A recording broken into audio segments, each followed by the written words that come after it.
नमस्कार, मैं शिवांग तिवारी यश वाडवानी के साथ आज हम अपने एक नए सेगमेंट को ओपन करने जा रहे हैं जिसमें हम लॉ से जुड़ी चीज़ें अब तक पहुंचाएंगे कहीं ना कहीं, है ना। अब इस सेगमेंट में सबसे पहले हम ये देखेंगे कि चीज़ें किस तरीके से विस्तृत होने वाली हैं। जैसे कि आप ये मान के चलें कि हम छोटे छोटे टॉपिक्स पे, छोटी छोटी क्वेरीज पे हम थोड़ा सा विचार करेंगे, सर से बात करेंगे। आज इस डिस्कशन में हमारे साथ हैं जेपी सर। जेपी सर का मतलब आप ग्वालियर में रह रहे हैं और मतलब लॉ ऑर्डर से जुड़े हुए जितने भी लोग हैं और सर को वेल नोन पर्सनैलिटी है, सबको सब जानते हैं। सर की नॉलेज के बारे में मैं आप काफ़ी सारी चीज़ें हैं, मतलब आप सर की डिग्रीज पे अगर जाएंगे तो मैं खुद लेके मुझे पढ़ना पड़ रहा है तो BSc mathematics, MA English, MA geography, EDG Bombay, IgD Bombay, PhD sir law में पीएचडी है, पीएचडी ज्योग्राफिकल क्राइम में, टीएलएलबी, एलएलबी, एलएलएम एंड मेडलिस्ट। ये सारी डिग्रियां, मतलब ये मान के चलिए ये सारा का सारा ज्ञान आपको एक छोटे से वीडियोस में मिलने वाला है ना। तो मैं तो आपसे बस यही रिक्वेस्ट करूंगा कि ध्यान से देखिए, ठीक है। चलिए सर, थोड़ा पहले बेसिक से स्टार्ट करते हैं कि पहले लॉयर बनते कैसे हैं बेसिकली। एक्चुअली लॉ करने के लिए रास्ते आपके पास दो हैं। इंटरमीडिएट करने के पश्चात यदि आप लॉ करना चाहते हैं तो 5/DC 5 ईयर का कोर्स होता है। उसके द्वारा LLB ऑनर्स या BA LLB या BCom LLB यानी 5 इयर्स डिग्री के द्वारा आप कर सकते हैं। या आपने ग्रेजुएशन किया है तो 3 इयर्स का आज भी चल रहा है। 3 इयर्स का LLB करने के बाद जब आपने डिग्री पास कर ली LLB की, इसके बाद आपको रजिस्ट्रेशन कराना होता है स्टेट बार काउंसिल में। आपको रजिस्ट्रेशन कराना पड़ेगा। इस रजिस्ट्रेशन से पहले एक एग्जामिनेशन देनी होती है। उस एग्जामिनेशन में पास होने के बाद आपका रजिस्ट्रेशन होगा। फिर आप जहां जिस प्लेस पर आप प्रैक्टिस करना चाहते हैं उस स्टेट के उस जिला कोर्ट में या जहां भी आप प्रैक्टिस करना चाहते हैं वहां पर इनरोल होना पड़ेगा। इसके बाद आप प्रैक्टिस कर सकते हैं। और सर, ये जो आप डिफरेंट टाइप के जो लॉयर्स होते हैं जैसे क्रिमिनल, सिविल, ये कितने टाइप के होते हैं? और actually law is wide, very very wide. उस पर अच्छी तरह से कमांड रखना है। या तो आपकी इंटेलिजेंस या आपकी ग्रेस्पिंग पावर, आपके समझने की पावर इतनी अच्छी हो तो आप ऑल फील्ड में काम कर सकते हैं। लेकिन आपने चूज किया कि जैसे हमें क्रिमिनल में इंटरेस्ट है तो आपको क्रिमिनोलॉजी का विशेषज्ञ होना पड़ेगा। आप क्रिमिनल करिए। आप सिविल में करना चाहते हैं तो आपको सिविल के केसों का इंटरेस्ट हो तो आप सिविल में कर सकते हैं। ये कोई बाध्य नहीं है कि आप एक LLB करने वाला कोई क्रिमिनल की नहीं कर सकता या सिविल की नहीं कर सकता, कॉन्स्टिट्यूशनल प्रैक्टिस नहीं कर सकता या सर्विस मैटर्स की प्रैक्टिस नहीं कर सकता या कॉर्पोरेट सेक्टर की प्रैक्टिस नहीं कर सकता। एक LLB होल्डर हर प्रकार की प्रैक्टिस को कर सकता है। और सर, मास्टर्स में क्या, जैसे आपने भी LLM किया तो आपने किस में LLB चूंकि ये बैचलर डिग्री है, हाँ, इसके बाद मास्टर डिग्री करने के लिए आपको LLM करना पड़ेगा। सर, ये थोड़ा आप ये समझा दें कि जैसे district court, high court, supreme court, तो मतलब ये डिस्टिंक्शन कैसे होता है, कौन से केसेस? छोटे केसेस होते हैं और जहाँ मूल दावे होते हैं वो सिविल कोर्ट सुनने का अधिकार होता है, वहाँ हाई कोर्ट नहीं सुनेगी, सुप्रीम कोर्ट नहीं सुनेगी। नीचे लोअर जुडिशरी में एक बाद मूल्य होता है, वैल्यूशन के हिसाब से न्यायालय की क्षेत्राधिकार तय किया जाता है। जैसे 1 लाख रुपए किसकी 0 से लेकर के 50,000 रुपए तक है तो ये न्यायालय सुनेगा। 50,000 से लेकर के 1 लाख रुपए तक तो ये 1 लाख से 5 लाख रुपए तक ही है। 5 लाख से एबव जो है तो ये सुनवाई करने का क्षेत्राधिकार, ये जुरिडिक्शन होता है। लेकिन ये जुरिडिक्शन रहेगा ट्रायल कोर्ट को। ट्रायल कोर्ट अगर ज़्यादा वैल्यूशन का मामला है तो ADJ मीन्स DJ तक सीमित है। फिर इनकी अपील होती है। अगर नीचे आपने दावा किया वैल्यूशन कम है तो उसकी अपील होगी डिस्ट्रिक्ट कोर्ट को, फर्स्ट अपील। सेकंड अपील आपकी हाई कोर्ट में होगी। फिर उसकी अगर कोई चुनौती देता है ऐसे जजमेंट इन डिग्री को, तो सुप्रीम कोर्ट में SLP, स्पेशल लीव पिटिशन के द्वारा आप उसको चुनौती दे सकते हैं। सर आप सिविल केसेस लेते हैं? मैं civil, criminal, constitutional, service matter देखता हूँ। सर सिविल केसेस में क्या क्या आ जाता है? सिविल में जितने भी दीवानी वाद हैं, जमीन जायदाद से संबंधित हैं, वो सब सिविल हैं। क्रिमिनल मीन्स आपराधिक प्रवृत्ति के मैटर होते हैं, वो सब क्रिमिनल में जाते हैं। जिसमें सजा होने का प्रावधान होता है, वो क्रिमिनल नेचर के केसेस होते हैं। तो जैसे हम किसी भी वकील के पास जा रहे हैं, तो मतलब आप किस टाइप की इंफॉर्मेशन लेते हो, आप क्या पूछते हो, और मतलब स्टार्ट कैसे? केस से संबंधित सारे फैक्ट्स में हम क्वेरी करते हैं। चूंकि एक क्लाइंट बेचारा वो सारे एस्पेक्ट एंड डायमेंशन केस के नहीं समझता है। कभी कभी ऐसा होता है महत्वपूर्ण तथ्य छूट जाते हैं, जिसके कारण केस में उलझन पैदा हो जाती है, वो हार भी सकते हैं।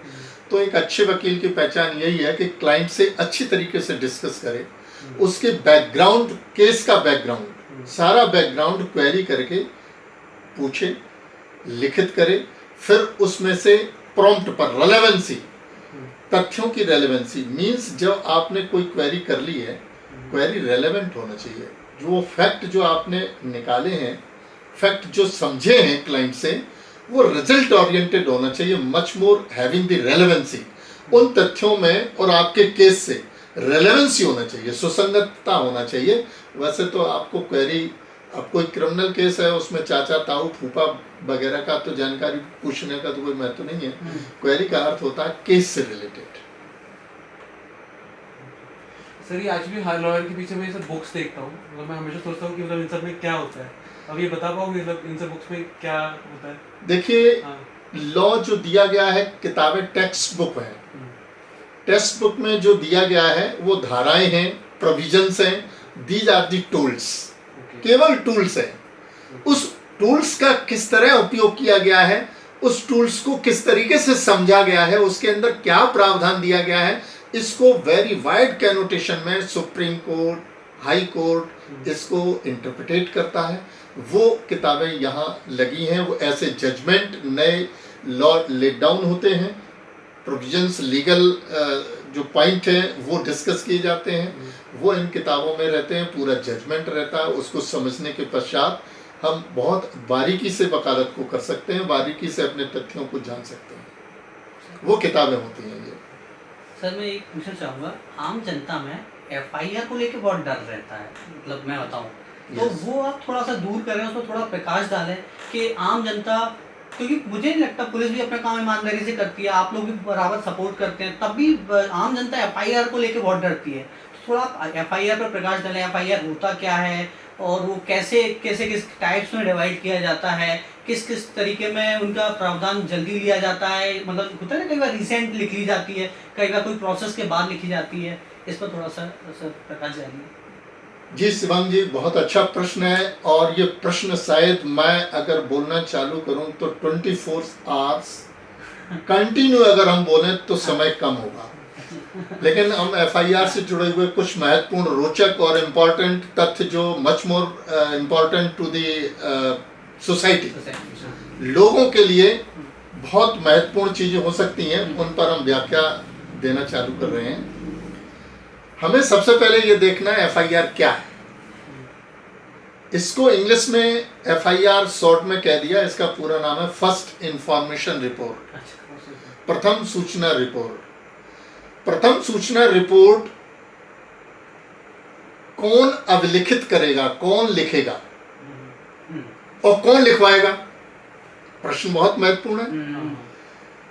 यदि देखिए, अपराध, इसको समझने के लिए ये समझना होगा अपराध कितने तरीके के होते हैं, नेचर ऑफ क्राइम।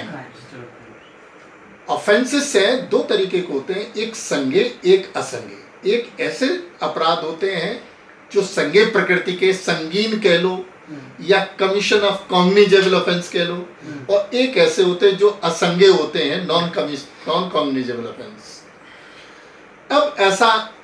अब FIR किसकी और कैसे होगी? अगर किसी के साथ कोई कमीशन ऑफ कॉग्निजेबल ऑफेंस घटित हुआ है, सपोज मर्डर, हत्या करने का प्रयास, चोरी, लूट, डकैती, ये सब संज्ञेय प्रकृति के अपराध हैं। अगर ऐसे अपराध की सूचना थाने के भार साधक अधिकारी, मीन्स जिसको आप टाउन इंस्पेक्टर टीआई भी बोलते हैं, या थाने का इंचार्ज भी कह लो, उसको जैसे ही दी जाती है तो प्रावधान ये दिया गया है कि it should be registered without any delay. इसको रजिस्टर्ड करना चाहिए। अब प्रश्न ये आता कि करना चाहिए माने मैंडेटरी है, कंपलसरी है। और थाने का वार साधक अधिकारी ऐसी इंफॉर्मेशन को रजिस्टर्ड नहीं करता, तब क्या प्रोविजन है? एक आम आदमी नहीं जानता है। हाँ, यहाँ पे थोड़ा बहुत सारी चीजें हैं सर, मैं भी उससे हम सीआरपीसी के प्रोविजंस को पहले बताते हैं, क्योंकि ये नया कानून बदल गया। VNSS भारतीय नागरिक सुरक्षा संहिता आ गया है, जिसके अंतर्गत 173 धारा 173 के अंतर्गत FIR दर्ज करने का प्रावधान दिया गया है। और पुरानी जो कानून है, पुरानी किताब है CRPC क्रिमिनल प्रोसीजर कोड के 154, उसमें यह है प्रावधान, if any information is given to the concerning station house officer, then station house officer should be registered the case if the offense is related to the commission of cognizable offense। Hindi में इसको हम समझ लें, यदि कोई व्यक्ति संज्ञेय प्रकृति के अपराध के घटित होने की सूचना थाने के वार साधक अधिकारी को देता है, तो थाने के वार साधक अधिकारी को ऐसी सूचना को, रिपोर्ट को दर्ज करना होगा। और वो दर्ज नहीं करता है तो प्रोविजन दिया गया है कि ऐसा व्यक्ति जिसने रिपोर्ट की थी और थाने के वार साधक अधिकारी ने उसको डिनाई कर दिया, नहीं दर्ज की, ऐसी दशा में वह संबंधित सुपरिटेंडेंट ऑफ पुलिस SP को जरिए डाक के द्वारा सूचना को देगा। फिर SP के ऊपर वर्णन दिया गया है, अगर सुपरिटेंडेंट ऑफ पुलिस माने पुलिस अधीक्षक, संबंधित थाने, संबंधित जिले का पुलिस अधीक्षक, अगर ये समझता है कि ये कंप्लेंट संज्ञेय प्रकृति के अपराध घटित होने से संबंधित है, तो या तो स्वयं या अपनी पावर किसी सबऑर्डिनेट ऑफिसर को देगा कि इसमें आप अन्वेषण करिए, इन्वेस्टिगेशन करिए। इन्वेस्टिगेशन करने के पश्चात अगर पाता है कि ये तो संज्ञेय प्रकृति का अपराध से घटित सूचना है, तो या तो वो जो लिखेगा, अब लिखित करेगा, ऐसा व्यक्ति, ऐसा अधिकारी थाने का भार साधक अधिकारी समझा जाएगा। एक और नया संशोधन किया गया है, CRPC में भी संशोधन कर दिया गया था, अब वो स्पेसिफाइड कर दिया गया है, अगर कोई सूचना सेक्सुअल ऑफेंस से संबंधित है तो ऐसी सूचना देने के पश्चात थाने का वार साधक अधिकारी सूचना को लिखेगा। अगर वो नहीं लिखता है तब SP वाली बात अभी जो बताई थी वो नहीं है। उसके लिए ये कहा गया है कि अगर वो लिखने से इनकार करता है, सेक्सुअल ऑफेंस, महिलाओं के प्रति अपराध से संबंधित अगर कोई सूचना है, तो थाने के वार साधक अधिकारी को सूचना लिखनी पड़ेगी। अगर वो नहीं लिखता है तो मिनिमम 6 महीने से लेकर के 2 साल तक की सजा है उस व्यक्ति के ऊपर। ऐसी स्थिति में रेट ऑफ रजिस्ट्रेशन बहुत बढ़ रहा है। कभी बहुधा देखा गया है, बहुत से केस ऐसे हैं कि सिविल केस चल रहा है और रंजिश पा करके या किसी काउंटर में महिला के द्वारा शिकायत करवा दी जाती है, तो महिला के द्वारा की गई शिकायत को दर्ज करना पड़ेगा। थाने के वार साधक अधिकारी को भी लग रहा है कि ये झूठा केस है, लेकिन उसकी मजबूरी है, उसको सूचना दर्ज करनी पड़ेगी। अगर नहीं करता है तो उसको सजा है, पनिशमेंट है। तो ऐसे भी केस बहुत से चल रहे हैं, बहुत से उभरे हैं। ये इस पर से सरकार को एक नया कानून लाना चाहिए। अगर इन केस FIR झूठी पाई जाती है, वैसे हालांकि प्रोविजन है टू प्रोसिक्यूट, लेकिन वो व्यक्ति बड़ी मुश्किल से तो बचता है। फिर क्या होना? फिर वो जो है चाहता है, फिर वो कहता है कि भैया हमें कुछ नहीं करना है, भागना है इस केस से। वैसे ये कर देना चाहिए कि थाने के वार साधक अधिकारी को ही उस पर जो है केस दर्ज कर देना चाहिए, लेकिन ऐसा नहीं। सर आपने प्रताड़ित पुरुषों के बारे में बहुत बढ़िया बोला, मैं सच बोल रहा हूँ। नहीं तो ये आवाज़ अभी तक मुझे नहीं लगता जनता में लोगों को लगता जरूर था, क्योंकि ये होता भी है। एक आध केसेस में मैंने भी पर्सनली देखा है कि आपसी रंजिश चल रही है, वहाँ उन्होंने दबाव बनाने के लिए सिर्फ एक अलग से एक FIR डिनोट कर दी और पूरा मोड़ ही कहीं और चला गया। मोड़ चला गया। अभी पुराने कानून में CRPC में ये प्रोविजन था कि शादी का झांसा देकर के हमारे साथ बलात्कार किया है और 2 साल 3 साल 4 साल से बलात्कार करता चला आ रहा है, तो ऐसे केसों में दरअसल एक्चुअलिटी मुश्किल से 10% होती थी और 90% केसेस लिव इन रिलेशनशिप के होते थे। एक तरफ सुप्रीम कोर्ट का ये कंसेप्ट क्लियर है कि लिव इन रिलेशनशिप जो है वैलिड है और वो 3 साल 4 साल पुरुष के साथ महिला रह रही है और रिपोर्ट कर रही है कि साहब 4 साल से शादी का झांसा दे रहे हैं और झांसा देते हुए बलात्कार कंटिन्यू कर रहे हैं, तो वो केस दर्ज हो जाते थे। तो ऐसी स्थिति में फिर नए कानून में इसमें प्रोविजन किया गया है, अगर फॉल्स प्रोमिस ऑफ मैरिज करके कंसेंट ली गई है, फिर इंटरकोर्स किया गया है, या प्रमोशन सर्विस में प्रमोशन के कहते हुए इंटरकोर्स किया गया है, या एम्प्लॉयमेंट के लिए 3 चीजें लाई गई हैं, एम्प्लॉयमेंट, प्रमोशन और फॉल्स ऑफ मैरिज। तो ऐसी दशा में वो मैक्सिमम पनिशमेंट 10 साल का कर दिया गया है।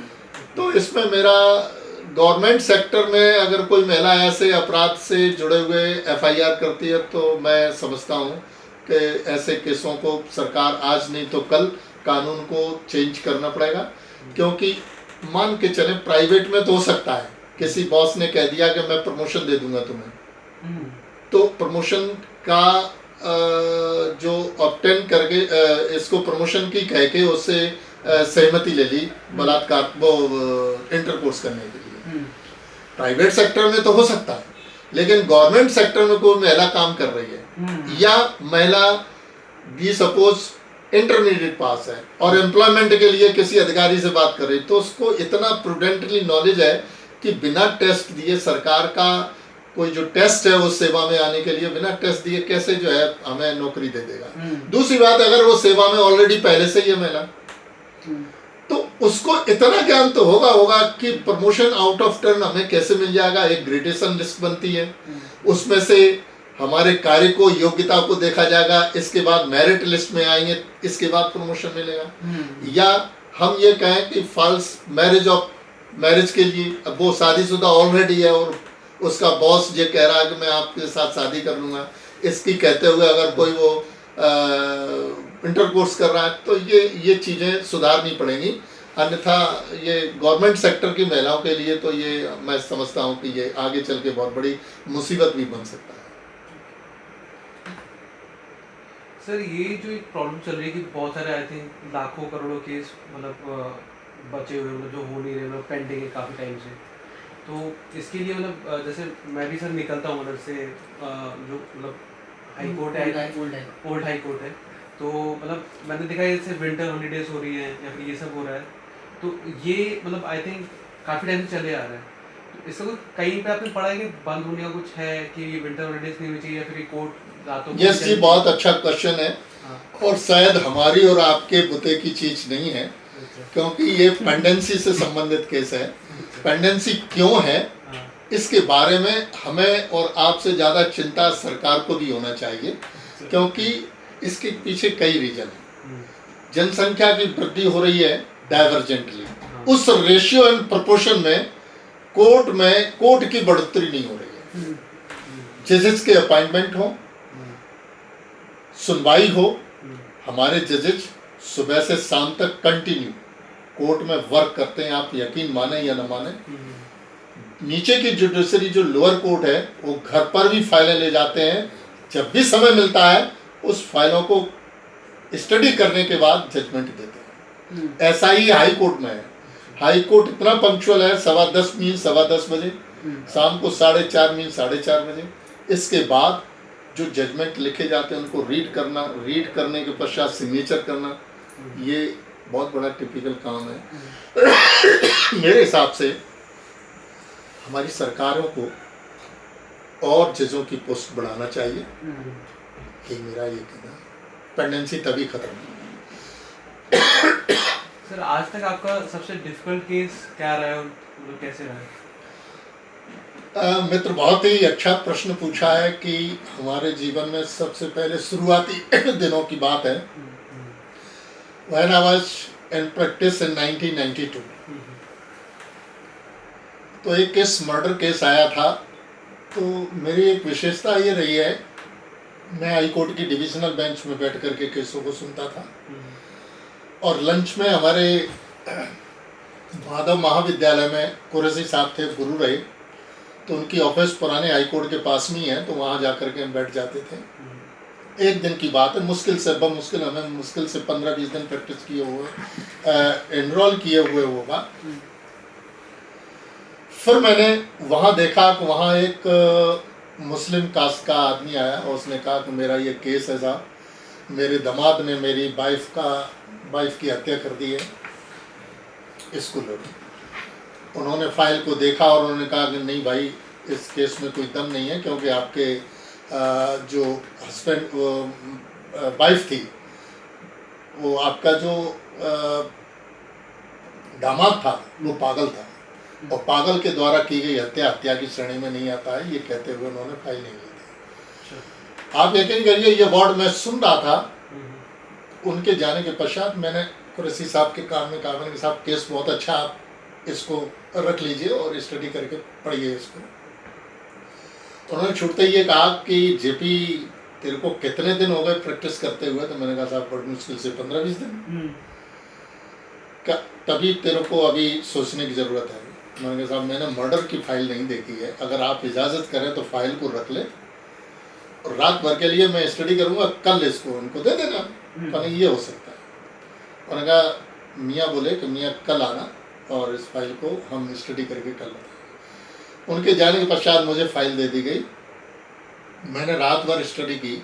मैंने सुबह उसी समय 1:30 बजे लंच में हमने कुरैशी साहब से कहा, मैंने गुरुदेव केस बहुत अच्छा है, आप इस केस को डील करें। उन्होंने वही प्रश्न फिर दोहराया। इतने में वो मियाँ साहब भी आ गए। उन्होंने कहा कि साहब पढ़ ली फाइल? उन्होंने कहा पढ़ तो ली है, लेकिन इस केस में कोई दम नहीं है, वो पागल था आपका दामाद, उसने हत्या कर दी आपके पत्नी की। मैंने कहा साहब अगर आपको एतराज़ ना हो तो मैं केस को ले लूँ। बहरहाल मैंने केस को लिया। मेरी फीस भी तय हुई उस दिन। मैंने कहा 10,000 रुपये फीस तय हुई। मुझे 10,000 फीस से मतलब नहीं था। मुझे कुछ ऐसी समझ में आया कि मैं इस केस को जीत सकता हूँ और इसके साथ अन्याय हुआ। फीस इसलिए कहा क्योंकि उसको ये न लगे कि हमारा फ्री फंड में केस कैसे चलेगा। तो यकीन मानिए फीस की तरफ मेरा दिमाग नहीं था। मेरा दिमाग था फाइल मुझे कैसे भी मिले और मैं इसमें काम करूँ। इसके पश्चात मैंने फाइल को बनाया। 60 दिन होती है म्याद अपील दायर करने के लिए। आप यकीन करिए 40 दिन तक मैंने उसकी स्टडी करी। स्टडी करने के पश्चात मैंने उसको अपील को लिखा और मैंने बहस करी। तो बहस करने पर हमने ये पाया, जैसे हमने आर्गूमेंट करने का भी इतना अच्छा सलीका नहीं था। तो जज साहब ने कहा कि भाई इसमें आप क्या है, इसमें तो कुछ है नहीं, नीचे के लोअर कोर्ट में पाया है कि कोई केस नहीं बनता है। मैंने कहा साहब थोड़ी सी सुन लीजिए, इसके बाद जो करना है वो आपके पास है, बताइए। मैंने कहा एज पर प्रोसिक्यूशन स्टोरी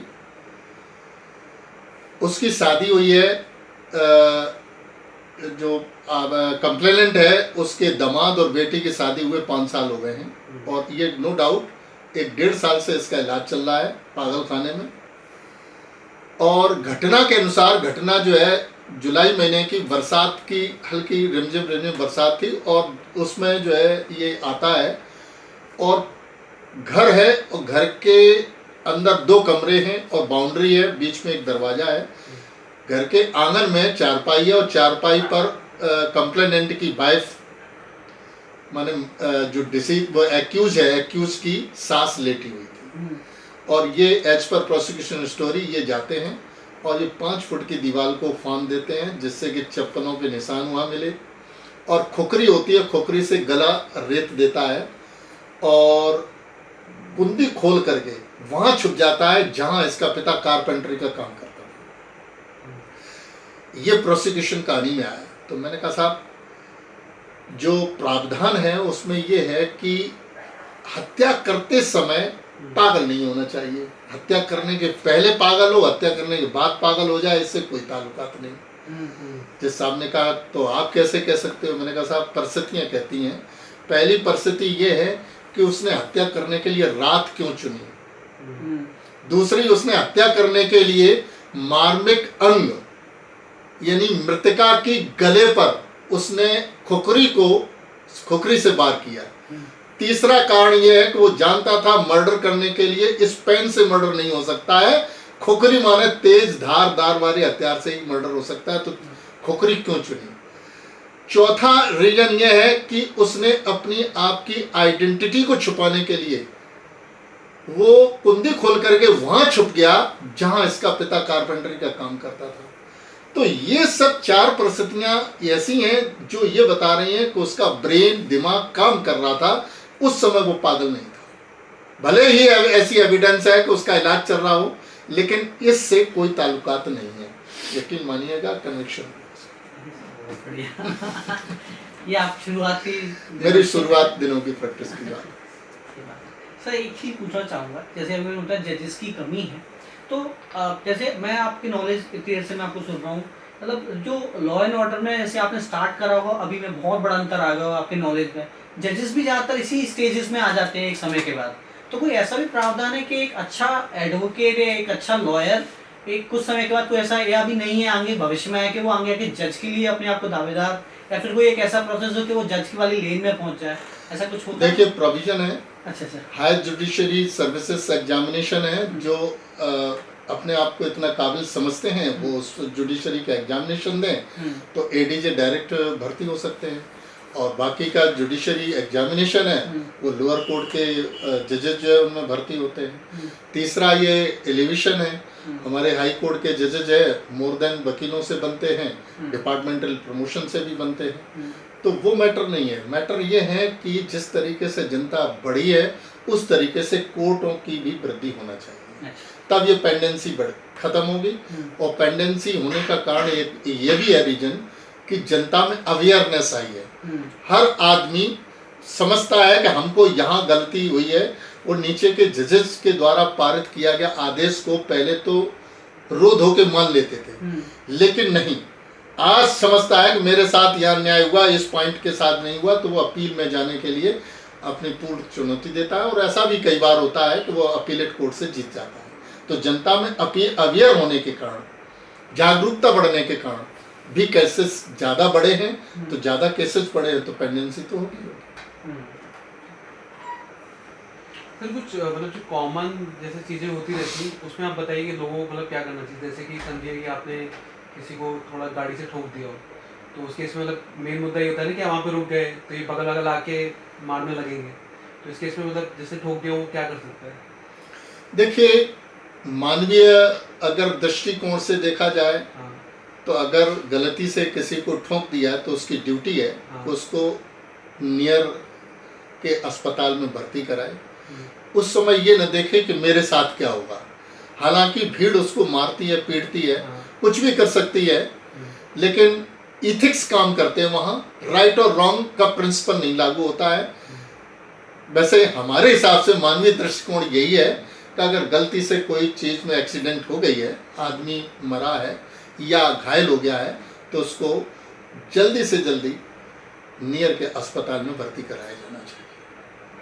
और सर अगर मतलब किसी से लड़ाई हो जाए, थोड़ी बहुत मारा मारी हो जाए, उस केस में क्या करना चाहिए? उस केस में अगर आपने खुद मारा है तो आप दोषी हैं ही हैं, वो तो दूसरा जो है रिपोर्ट कराएगा, उसको प्रोसिक्यूट करिए आप। नहीं मतलब जैसे दोनों ने मार दिया और दोनों की सर से खून, दोनों के अगर हीट ऑफ पैशन में अगर कोई मारपीट हुई है तो छोटे छोटे अपराध है उसमें कंप्रोमाइज कर लीजिए। मैटर तो यही है, भविष्य में दुश्मनी पालने से कोई फायदा नहीं है। कोर्ट भी इस बात को जोर देता है अगर हीट ऑफ पैशन में दोनों तरफ से मारपीट हो गई है, थोड़ी सी इंजरी आई है, कोई गंभीर घटना घटित नहीं हुई है, कोई संज्ञेय प्रकृति का अपराध घटित नहीं हुआ है, तो कंपाउंडेबल केस है। प्रावधान है, कानून में भी प्रावधान दिया गया, केस को कंपाउंड कर सकते हैं। अब ज्यादा है, उसको न्याय चाहिए तो न्याय के लिए चुनौती देकर के लड़ सकता है। सर और जैसे मतलब मैं बड़े लैंड डिस्प्यूट की नहीं बात कर रहा, पर जैसे छोटा मोटा जैसे कि बगल अगल में लैंड है और किसी ने बस थोड़ा सा जैसे 1 आध मीटर किसी का ले लिया हो, तो उसके लिए क्या कर सकते हैं? उसके लिए भी रेमेडी है, चाहे वो 1 इंच दबा लिया हो। इन व्हाट कैपेसिटी, किस कैपेसिटी में उसने दूसरे की जमीन को इनक्रोच कर लिया है, उसके लिए सिविल सूट है, सिविल सूट में जाए। अपराध है ना ये तो। सर एक जनरल क्वेश्चन था, जैसे कि आजकल के युग में शादी के 1 या 2 साल बाद डिवोर्स वाले केसेस धीरे धीरे समय के साथ बढ़ते जा रहे हैं, कारण चाहे कुछ भी हो, तो उस केस में आजकल एक बड़ी सिटीज में एक ट्रेंड भी आ गया है। जैसे लड़की ज़्यादा पढ़ी लिखी होती है, लड़का थोड़ा कम पढ़ा लिखा रहता है, फिर भी लड़का कई केसेस में उसको एलिमनी या जो उसको कहते हैं आगे के लिए भविष्य के लिए एक राशि प्रदान करता है। तो इस बारे में क्या लड़के के ब्याह में भी ऐसा रहता है कि लड़का कम पढ़ा लिखा है तो लड़की उसको एलिमनी देगी? नहीं, या फिर ऐसा कानून नहीं आया है, ऐसा कानून नहीं आया है। कैपेबिलिटी की बात है, महिलाएं और पुरुषों में डिस्क्रिमिनेशन यहाँ पर किया गया है, और वैसे तो यह है gender discrimination is prohibited under the Indian constitution. भारतीय संविधान में जेंडर जो डिस्क्रिमिनेशन है उसको मान्य नहीं करता, लेकिन कहीं कहीं मान्य करता है, कहीं कहीं मान्य करता है। जैसे 498A है, वो महिला ही दर्ज कराएगी। इसकी कॉन्स्टिट्यूशनैलिटी को चैलेंज किया गया था, और कॉन्स्टिट्यूशनैलिटी में यही हुआ कि इट इज़ द करेक्ट, इसमें कोई जेंडर डिस्क्रिमिनेशन नहीं है। ये कानून भी बनाया गया, महिलाओं के लिए बनाया गया है। तो आर्टिकल 15 में दिया गया है, महिलाओं और बच्चों के लिए कानून बनाने के लिए सरकार, राज्य सरकार को स्वतंत्रता होगी उनके सामाजिक स्तर को, एजुकेशनल स्तर को बढ़ाने के लिए, ये सब प्रावधान है। अब ऐसी दशा में जहां आपका प्रश्न है कि एलिमनी का, तो कारण कुछ भी हो, मैरिज आपने की है तो उसके कॉन्सिक्वेंसल भी आपको ही समझने पड़ेंगे, है ना। अब प्रश्न ये है कि जो एस्पेक्ट महिला आज कर रही है अपने पति के द्वारा, वो फुलफिल नहीं होती है, डिस्प्यूट वहाँ से बढ़ना चालू हो जाते हैं। फिर दूसरी तुलनात्मक भावनाएं जागृत हो जाती है, मेरी सहेली है, उसका पति के पास इतना ये गाड़ी घोड़े हैं, ये सबसे ज़्यादा आजकल का ट्रेंड है। अपना जो है उसमें संतुष्टि नहीं होती है, जबकि आदमी काम जिसकी अपनी हैसियत है उस हिसाब से काम कर रहा है। कोई चोरी डकैती करके तो उसकी इच्छाएं पूरी नहीं की जा सकती हैं, ये भी है। कहीं फैमिली डिस्प्यूट यूँ भी बढ़ जाते हैं कि उनके माता पिता भी इंटरवीन करने लगते हैं।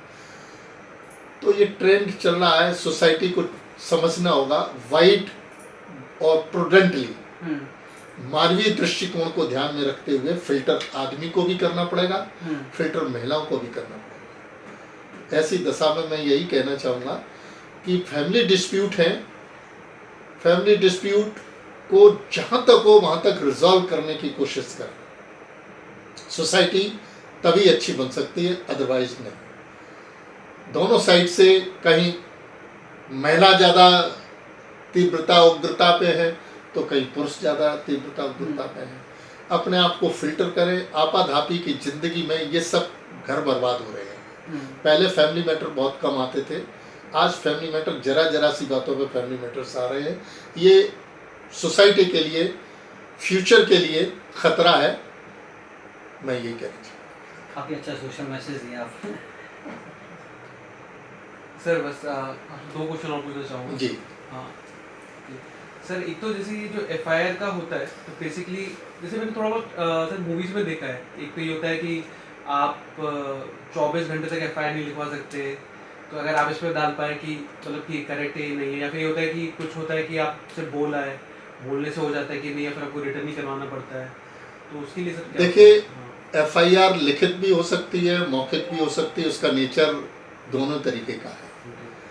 अब ये नहीं है कि 24 घंटे तक FIR नहीं कर सकते, ये तो गलत बात है, ये कहीं भी कानून में नहीं कहता है। FIR एज इमीडिएटली करना चाहिए और एज इमीडिएटली लिखी जानी चाहिए। FIR के कॉलम में होता है डिले का कारण क्या है। अगर 1 घंटा 2 घंटा मर्डर केस में 1 घंटा 2 घंटा 3 घंटा डिले है तो अविश्वसनीयता की ओर डाउटफुल नज़र से देखने के लिए व्यवस्था विवश हो जाती है। थाने की दूरी है घटना से बमुश्किल से 1 किलोमीटर 2 किलोमीटर 5 किलोमीटर, और आप 10 घंटे 15 घंटे 1 दिन 2 दिन डिले FIR करा रहे हो, और फिर ये अविश्वसनीयता आती है कि उसकी जेनेसिस, जेन्युइननेस, ट्रुथनेस कहीं ना कहीं टेम्पर हुई है। सोच समझ के आदमी करता नहीं, उसका वो रिश्तेदार है, वो भी था, ये था, वो था।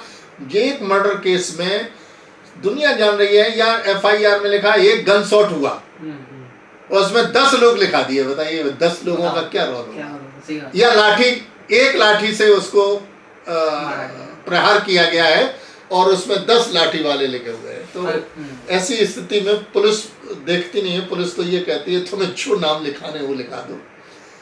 इंडियन पुलिस को इसमें रेक्टिफिकेशन की जरूरत है। इसमें बहुत ही कड़े शब्दों में मैं कहना चाहूंगा कि भारतीय पुलिस को यहाँ पर सुधार लाना पड़ेगा, अन्यथा समाज में निर्दोष लोग बेमतलब के मारे जाते हैं। हमारे पीछे शर्मा जी बैठे हैं। अभी मैं बात बताऊं, इन जो पत्नी थी, बच्चे की पत्नी इतनी झगड़ालू थी कि उसका दिमाग खराब हो जाता था लड़के का। दोनों में लड़ाई झगड़े होते रहते थे।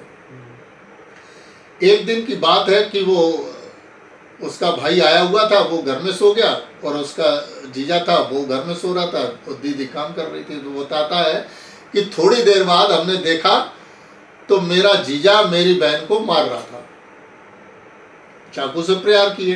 इवन दो अब इसके कॉन्सिक्वेंसल ये हुए, सास घर पे नहीं है, फरियादी खुद कह रहा है इसकी सास नहीं थी, इसकी ननद नहीं थी, एक मामा का लड़का वो यहाँ रहते ही नहीं है, उसका भी नाम आ गया। अब बताइए आप, वो ऐसी 302 के केस में, 102 अब नई धारा हो गई है 103, उसके केस में आप बताइए जिनका रोल नहीं हुआ, उपस्थित नहीं है as per FIR, as per 161 में, लेकिन उनके नाम जुड़ गए तो उनको जमानत लेने में बड़ी परेशानी हो रही है। ऐसा होता है। आप बहुत अच्छा काम कर रहे हैं, मतलब मुझे तो, क्योंकि क्या है जो लोग ये आ गए इनको भी साबित करना पड़ता होगा कि ये थे ही नहीं, मतलब एक तरीके से बहुत लंबी प्रोसेस है। तब तक आदमी का जोश, होश, पैसे सब से परास्त हो जाता है। अगर कोई नौकर पेशा है, अब इसमें जैसे हमने बताया कभी जो केस का जिक्र किया, उसमें उसके ससुर हैं, वो बीएसएफ में बाहर है पोस्टेड, वो तो थे ही नहीं, उनका भी नाम है। तो अब उनको नौकरी, मेरा अपना पर्सनल एक्सपीरियंस बता रहा हूँ, उनको नौकरी आज खतरे में आ गई। बताओ, कुछ था ही नहीं उसके बाद, था ही नहीं, वो थे ही नहीं, लेकिन एफआईआर में नाम है। सर एक बार जो आपने बोली कि एफआईआर को लेकर ये क्वेश्चन है कि बेसिकली जहाँ पे क्राइम हो रहा है तो मैं उसकी कहाँ पे जाके एफआईआर हो सकता है, एक स्टेट में हो रहा है मैं दूसरे स्टेट में कर सकता हूँ एफआईआर? बहुत अच्छा प्रश्न है, जुरिडिक्शन से संबंधित है। जहां अपराध हुआ है और अपराध यदि कंटिन्यूएशन में रहता है तो फरियादी को स्वतंत्रता है, चाहे पहले अपराध हुआ था उस थाने के क्षेत्र के अंतर्गत कर दे, या बीच में, जैसे अपराध उदाहरण के लिए ग्वालियर में हुआ, अपहरण किसी का ग्वालियर में हुआ और वो आगरा ले गया, आगरा में अपहरण हुआ, आगरा में जो है उसने बलात्कार किया, फिर इसके बाद वो जम्मू कश्मीर चला जाता है। तो यहाँ से वहाँ तक के किसी भी थाने में एफआईआर की जा सकती, ये फरियादी के ऊपर चूज करना है। लेकिन अमूमन जहाँ घटना घटित हुई है और बस कंटिन्यूएशन में घटना नहीं रही तो उसी थाने के क्षेत्र के अंतर्गत एफआईआर करनी है। और सर एफआईआर के बाद प्रोसेस कैसे रहती है, मतलब कि जैसे वो किसी को भी उठा के ला सकते हैं, मतलब ये जांच पड़ताल के लिए, या फिर उनको फिर कोर्ट में कब पेश करना होता है, इन सब? देखिए इसके बारे में मैं बताना चाहूँगा। अभी सुप्रीम कोर्ट ने Arnesh Kumar versus state of Bihar वाले केस में जजमेंट दिया है कि अगर कोई एफआईआर ऐसे अपराध से संबंधित घटित हुई है, एफआईआर लिखी गई है, जो अपराध का दंड है वो 7 साल से कम है, तो उसको पहले नोटिस दे थाने का वारसाधक अधिकारी, और उससे अगर कोई जब्ती नहीं की जानी है तो उसकी अरेस्ट करना व्यर्थता है। तो ऐसे केस में अरेस्ट नहीं किया जाना चाहिए। तो एफआईआर लिखने के पश्चात उससे पूछताछ करनी है, इंटेरोगेशन करना है, तो आप आराम से इंटेरोगेशन कर सकते हैं, उसके घर जाके कर सकते हैं। अगर कोई चीज़ गिरफ्तार करने, मतलब जब्त करनी है किसी अभियुक्त से, तो उसको गिरफ्तारी करनी पड़ेगी। गिरफ्तार के पश्चात उसके द्वारा बताई जाएगी कि हमने इस हथियार या इस वेपन से अपराध कारित किया, तो उसकी जब्ती होगी। इसलिए उसको अरेस्ट करना भी ज़रूरी होता है।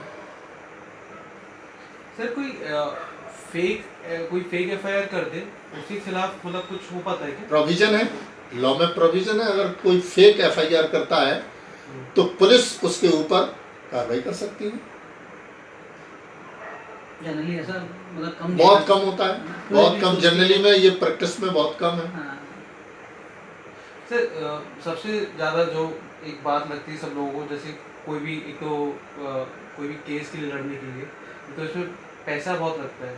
जैसे कोई भी स्टार्ट करना चाहे, मतलब ये कोई भी केस स्टार्ट करता है तो उसको मतलब कितना सोचना चाहिए कि इसमें कितना पैसा लग सकता है पूरे केस लड़ने के लिए या फिर कैसे? नहीं, इसमें तो कोई किसी की नहीं बता सकता, कोई पैरामीटर नहीं है। अच्छा। कोई पैरामीटर इसलिए नहीं है कि कोई अपना ब्रेन को किस तरीके से इस्तेमाल करता है, कोई अपने अनुभव को किस तरीके से कितने में बेचता है ये कहें, लेकिन मानवीयता दृष्टिकोण रख करके वकालत चलती है। एक वकील अपने मुवक्किल को बताता है कि भाई इसमें हमें इतना लग रहा है, कॉम्प्लिकेटेड केस है, इसमें हमें इतना समय लगेगा, जिसकी वैल्यू इतने पैसे में है, दोनों की अगर मर्जी है तो केस लड़ सकता है, अन्यथा नहीं। और सर आप जैसे क्रिमिनल लॉस लड़ते हैं, मतलब केस लेते हैं, तो हो सकता है कि जो आप जो चाहते हैं कि आप हमारा केस लड़ें, वही हो सकता है कि गिल्टी हो और आपको पता चल जाए बीच में कि यही गिल्टी है, तो क्या आप मतलब बीच में केस छोड़ देते हैं या फिर उस केस में आप क्या करते हैं? देखिए, केस छोड़ देने का अर्थ हमारे इसमें नहीं है। अच्छा। हमको बाद में पता करा या कैसे भी पता किया, हाँ। तो हमारी मॉरल ड्यूटी है, हम अपने कर्तव्य के प्रति उसके लिए बचाव के लिए सदैव और तत्पर हम रहेंगे। हम कोर्ट में ये नहीं कह सकते हैं कि ये मेरा मुवक्किल है, इसने अपराध किया है, ये मेरे खिलाफ भी कार्रवाई हो सकती है, अच्छा। ये नहीं कह सकते हैं। ओके। न्यायालय से लास्ट में जजमेंट के बाद जब न्यायालय पूछती है तब यही कहते हैं कि सर ये इसका फर्स्ट केस है, इसको मानवीय दृष्टिकोण से, इसकी एज को देखते हुए, इसकी एजुकेशन को देखते हुए, इसके एक्ट को देखते हुए मिनिमम सजा दी जाए। वो मतलब सर आपको मतलब जब केस स्टडी करोगे तभी आपको पता करना पड़ेगा कि मुझे इसका केस लड़ना चाहिए कि नहीं लड़ना चाहिए। ये तो इथिक्स है, केस लड़ना चाहिए या नहीं लड़ना चाहिए, ये तो हर व्यक्ति के अपने अपने इथिक्स हैं। सर ये आप ये केस के बारे में हमें बता रहे थे, ये जो पूरा आपने ये A98 के बारे में बताया, वो आप एक बार फिर से बता सकते हैं? देखिए, एफआईआर के वो सब्जेक्ट हैं कि एफआईआर डिले होगी तो क्या होगा, या हम ये कहें कि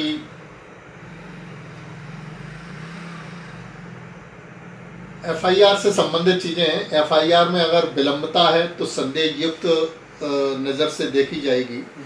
दूसरा, पहले जांच कर ली गई, अन्वेषण कर लिया गया, फिर एफआईआर की गई है, तो ये दूसरी एफआईआर हो जाएगी, क्योंकि Devendra versus state of Haryana HP के द्वारा 1999 criminal law journal 3787 Punjab and Haryana, दूसरा जजमेंट है 2010 fourth volume MPJR 175 DB Madhya Pradesh का जजमेंट है कि पहले जांच या अन्वेषण कर ली गई हो फिर एफआईआर की गई है, तो ये दूषित है। दूसरा, संज्ञेय प्रति का अगर मामला है तो स्थल निरीक्षण करने के बाद एफआईआर की गई है, तो ये अविश्वसनीय हो जाती है, विश्वसनीयता उसकी नहीं रहती है, रिलायबिलिटी डाउन हो जाती है, कम नैरोगेट हो जाती है। AIR 1999 SC 2912।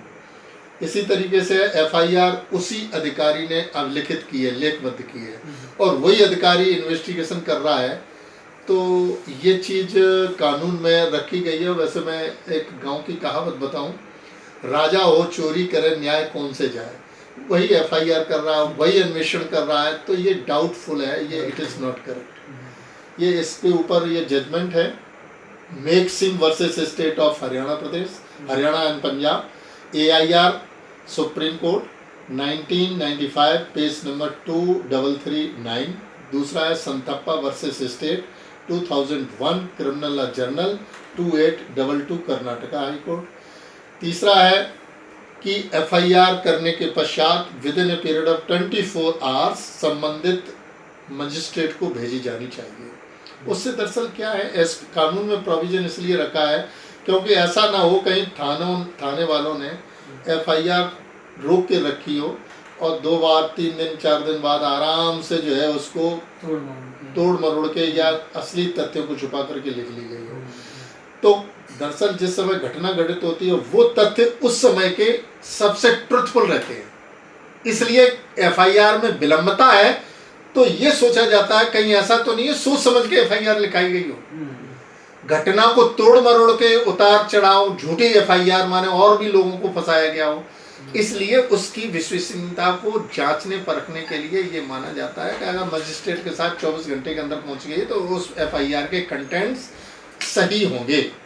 इसके संबंध में जजमेंट है 1998 criminal journal MP page 97, 1976 AIR supreme court 2423, 1980 AIR supreme court 9638।